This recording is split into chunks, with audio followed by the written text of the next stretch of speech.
Correct. You have a son. Yes. The jury's heard a lot about your son. Okay. I want to talk about your son prior to November 30th. Okay? Okay. Tell the jury how old he was at that time. He was 15 years old. And give the jury an idea about what kinds of things he was into, what his hobbies included. Oh, he was really into bowling. He was actually really good at it. He was into metal detecting. He was into, What do you mean by metal detecting? He would, we have a metal detector, so we would go to the beach, or we went to Florida out by the ocean, or the neighbor's yard. They weren't there anymore, so you go in the neighbor's yard and see if you can find old coins or cans or whatever he would find. But he really liked that. He was into his BB guns and target practice. We had a half-acre of land in the village of Oxford that went straight back. So in the backyard, we set up little targets that we got from Amazon that you can just kind of shoot down, like little whatever. He was into his video games. He did soccer from age 3 until 9th grade. He had a lot of different interests. Coin collecting. Do you have some interests? I do. Okay, we've heard about horses. I like horses. I also snow ski. I'm a big reader, and I worked a lot, so I didn't have a lot of time to do the reading. But Okay, now when you say snow skiing, did you ever... back up. Were there any activities that you and Ethan enjoyed doing together? yes, I joined the ski patrol because the family can ski free, and also to help people out. So I got him into skiing at the age of 7, and he would come out with me on my patrol shifts and come skiing with me. So we were in that together. What about horses? Did he ever go out to the barn with you? He did, but he didn't really like horses. The one horse I had was kind of aggressive, so it intimidated him, and it kind of turned him off from going to the barn. It's kind of boring if you're not the person with the horse. There's a lot of standing around and a lot of nothing. Okay. So would you spend time together with him at home? Yeah. Okay, tell the jury what kinds of things you guys did together or as a family. We did a lot of board games. We also had the virtual reality set for the PS4, so we did a lot of the Beat Saber. You can probably Google that. I don't even know what you're talking about. It's like you're holding lightsabers and it has music, and you have to like hit the beats, but it's all in 3D. So it's a virtual reality headset. Okay, so you would do that with him? Yeah. Okay, what else? We had a pool. We liked swimming together. Really just normal stuff. Okay, did you do holiday things? We did. Give us some examples. So every year around Thanksgiving, I always cook Thanksgiving dinner. The day after, we would go cut our Christmas tree down. And then we would decorate that weekend. We'd watch National Lampoon's Christmas Vacation. Halloween, we grew our own pumpkins. So we always carved our own pumpkins and had a whole bunch put around the house. Easter, it's normal family stuff. Did you have an interest in like home improvement kind of stuff? Yeah, our house was an auction house. So basically it was wrapped in blue tarp when we bought it at auction. So we've been trying to improve the house since 2015. So we new roof, exterior, and then I've been working on exterior and interior ever since. Were there things that your son was interested in outside of video games? Was there anything academic that he was interested in? He really liked history. He was a big history buff. We can play Trivial Pursuit, and he would get me in history every single time. But that was probably his only favorite subject. The rest he could do without. How did he do in school? He did good if he applied himself. His problem was he didn't try as hard as I think he could, so he had up and down grades. I would say he's about average. Okay, and when you say about average, was that something that you talked to him about? Was that something you monitored? Tell the jury about that. Yeah, you heard about the Power School app during this trial, so I had it on my phone, and I was on it multiple times a day. And his grades would fluctuate based on what assignments the teachers turned in on the Power School app. Our biggest struggle with him were missing assignments. That was the one thing we battled all the time. Why was that a hot button issue for you? Because there's no reason why he should have missing assignments. He had a homeroom class and get assignments done in. Okay. There were, you talked about your job. What were the average hours you worked a week? I usually I got to the office between 7 and 8 in the morning and leave anywhere between 4 and 6. And we've heard lots of evidence already. It was family friendly. Yeah. Were you able to go and leave and go as you needed to? Pretty much, yep. Did you care about your job? I did a lot. Okay. Explain, did you have any changes in positions over the year or year and a half, 2 years before this? I did. When I first started with the company, I was hired in as a social media coordinator. I stayed in that role until about 2020. I got promoted to director of marketing. And I held the position until I was terminated. Okay. And you were, did you work during COVID? I did. I worked remotely for about 6 months during COVID. Then I went back to the office in, I believe it was August of 2020. Did you enjoy work? I did. It was fun. It was marketing's. It's exciting, and I like doing graphic design. I did. I really liked my job. Now, the jury already heard about Brian. Brian testified. Correct. Tell the jury about Brian. Well, I've known him since high school. We've been friends since then. He's part of the horse community. He has horses. And as you heard yesterday, we did have an extramarital affair. That's probably the extent of our, but we were good friends too. How often in terms of the affair, how often would you spend time together with Brian during 2021? Maybe an average of once a week. Okay. How long did the affair last over? About 6 months. Do you feel like that affair caused you to neglect Ethan or not spend time with him? I'm sorry, your son, in any way? No. Explain why you don't feel that's the case. Because when I met with Brian, it was in the mornings. On his way home from the station, he would pass my work, and so the time I was coming to work, we would meet at the Costco parking lot, and that was it. He'd go about his day, I'd go about mine. And is it fair to say that you lied to keep that affair going? Yes, I did. And I apologize if I asked this, I'm not writing notes. Did you say the date range that started? It was around spring of 2021. Okay. And as far as you knew, did you ever talk to your son about that? No. And did you ever talk to your husband about it? No. If anything, you lied to him about what you were doing, or lied by omission, not telling him. No, yeah. As far as I knew, I was going to work in the morning. That was. Yeah. Okay. Outside of those morning times, how many other times would you say you and Brian got together? It was 2 or 3. I went on some business trips where I would stay overnight, and he would meet me.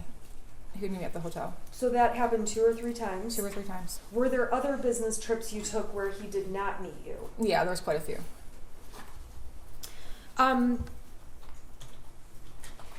When Christy Gibson Marshall testified, do you remember who she was? I do. Who was she? She was the assistant vice principal. And she commented she knew Ethan in elementary school, or she knew your son in elementary school, correct? Correct. And she said she testified obviously already about recognizing him. Did that surprise you? No. She also mentioned something about emails with you. Do you recall having email exchanges with her? There was one regarding his report card, getting additional help in math. Was there any time at that point or into high school that you ever had to email with teachers about discipline issues? Not discipline, no. How often would you email about missing assignments or grade type issues? That was a regular thing. Okay, and you said you monitor power schools every day. Approximately how many times a month would you say you went to the teachers, or was it weekly? I don't know. It would be, I wouldn't say it was on a regular basis, but when it happened, it was a series of messages. He'd be struggling in geometry, and so me and the teacher would message back and forth quite a bit, and then he started getting better and it was die off. So it was sporadic, but it was a lot when it happened. Now, we saw pictures of your house. Yes. How did you feel about seeing those pictures? Horrible. Okay, why is that? Because my son has a very messy room, and it was right after Thanksgiving, and we hosted Thanksgiving, and it was pretty messy. It was kind of embarrassing. Okay. Really embarrassing. Explain the 2-bedroom thing, or what was going on with that? So my son, he had 1 bedroom, and it got out of control. And every time I go to clean it, I just shut the door. I just didn't want to deal with it. So then I told him he could just use the guest bedroom until I could get his room deep cleaned. The day before Thanksgiving, I was deep cleaning because we have people over every Thanksgiving, and my intention was to clean both rooms, but I caught my oven on fire in the self-clean mode. So instead, I had the fire department out and everything. So instead of getting his rooms clean, I was scraping out the black charcoal stuff inside your oven so I could cook dinner the next day. But yeah, he was in a 2nd bedroom because I didn't want to clean his room anymore. It was enough. Did you have any plans to do anything with all that stuff? Yeah, we're going through a lot of stuff because he outgrew a lot of the clothes and the shoes. There's a lot of toy-like things that he doesn't use anymore, so we were just going to pack it up and donate it. Okay, and when were you planning to do that? Between Thanksgiving and Christmas, before he got new stuff. Now, we saw a video, I guess I want to talk to you about, there's one friend in particular your son spent a lot of time with, correct? Correct. Okay, and we're not going to say his name, but let's just refer to him as the friend. Okay. Okay? Overall, was that your son's only friend? That was his only friend that came over. He did have friends that he talked to during school, but that was the only one that he spent time with outside of school. And how often would you say he came over? Oh, he used to walk home with them every day from school.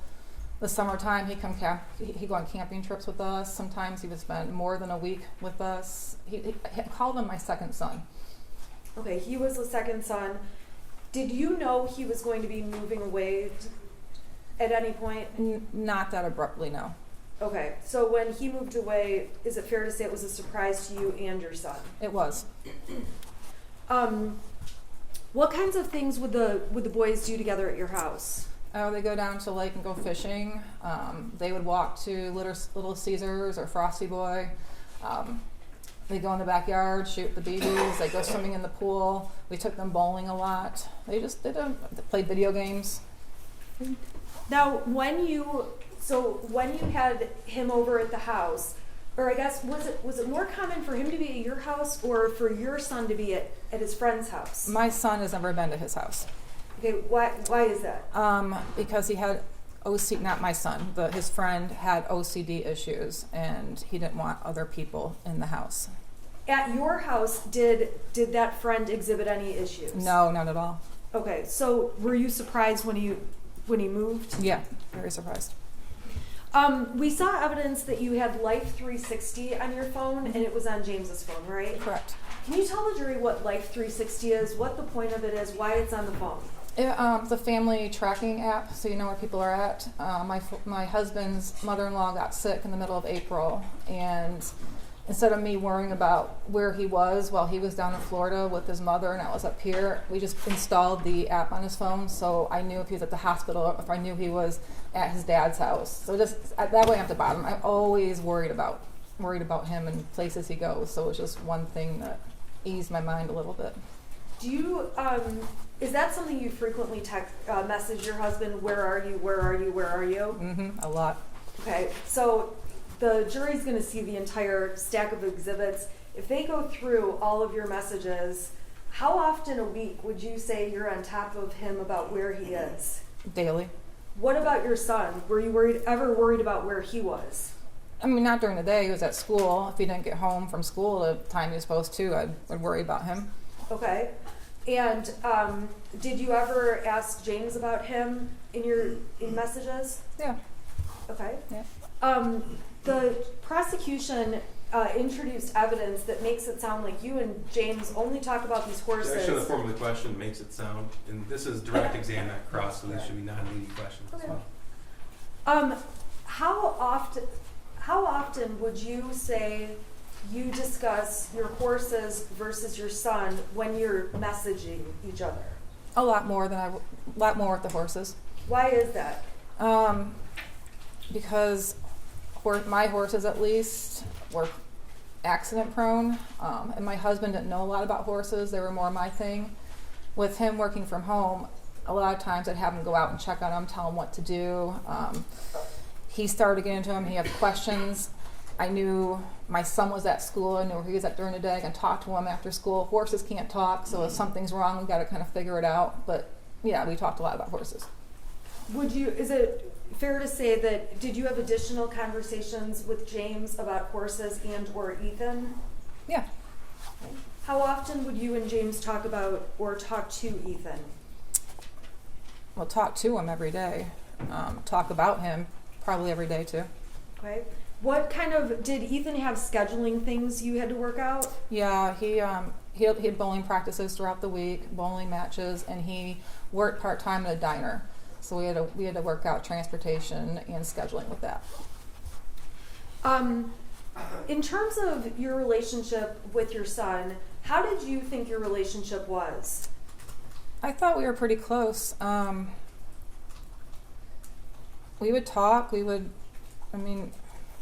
did a lot of things together. I trusted him, and I felt like I had an open door and he can come to me about anything. I felt as a family the three of us were really close.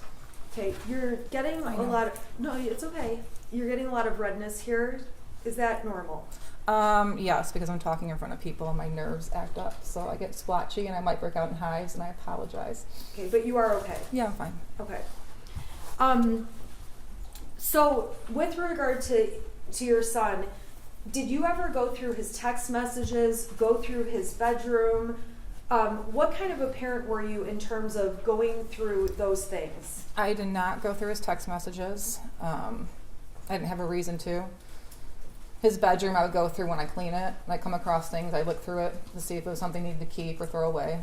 But I never went through his text messages. What about, you did say you went through his grades. Correct. Did you end up having discipline issues with him?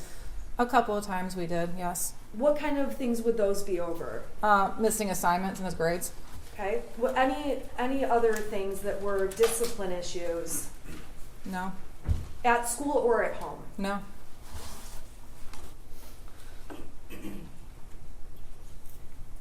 Was there ever a time where you took away your son's phone? Yes. Okay, do you recall when that was? I don't remember exactly. I just know he got really angry about it. But we've taken it away a couple of times. We've taken his video games away. Why did you do that? Missing assignments in his grades. Okay, so same stuff. Same stuff. Okay. We're going to talk about some of the text messages, and you would agree the prosecution admitted some text messages about one of those times when you took away his phone. Correct. Okay, so we'll get there, okay?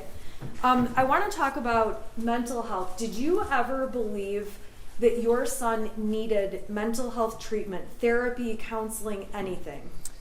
No, there was a couple of times where Ethan had expressed anxiety over taking tests, anxiety about what he was going to do after high school, whether it was college, military. So he expressed those concerns to me, but not to a level where I felt he needed to go see a psychiatrist or a mental health professional right away, no. Did you ever deny him or say, no, I'm not going to take you to a mental health professional? Did he ever ask you? No, he one time when he was talking about what he wanted to do for his future, I don't know, he was feeling really down about it and stressed. My husband did call his school counselor to try to talk to him because they do a lot of future academic planning with the tech school. Was that a mental health issue? No, it was more or less addressing what was upsetting my son at that time. Okay, and what was upsetting him? The fact that he didn't know what he wanted to do. His grades weren't that great, so he was stressed out about getting into college. He was just having a hard time with his future goals. Was there ever a time he was considering military? He talked about it, yes. Okay. Any other things that he talked about? He wanted to go into video. He wanted to design video games. He wanted to own his own car shop, like not be the mechanic, but own the shop that mechanics worked at. But that was about it. Okay. Were there other kinds of health treatments you did get for him? Like, did you take him to the doctor? Yeah. How often or for what? When he got sick, if it was obviously, during COVID it was different because every little thing I freaked out about, so we'd take him to get a COVID test or take him to the doctors. But growing up, it would just be if he had a headache that persisted for longer than a week. But most things are nothing serious. Did he have insurance? Did you have insurance coverage on your son? My husband did. Okay, always, or were there times where you didn't? All the way up through October of 2021 when my husband lost his job. And I was going to add him on to my health insurance in November of 2021 at the end of the enrollment period. That was the only time that insurance lasts with him. Was that one of the outstanding things going on the day that all of this unfolded? It was. Despite, in addition to physically going to the doctor, did you have access to some kind of virtual plan? Yeah, through my company. It's called Allied Health Network. It's a virtual doctor's visit, and actually the prescriptions were free too. They didn't cost anything. So we use that. If we had strep throat, you can take a picture of the throat, send it to the doctor, and they can treat it from there.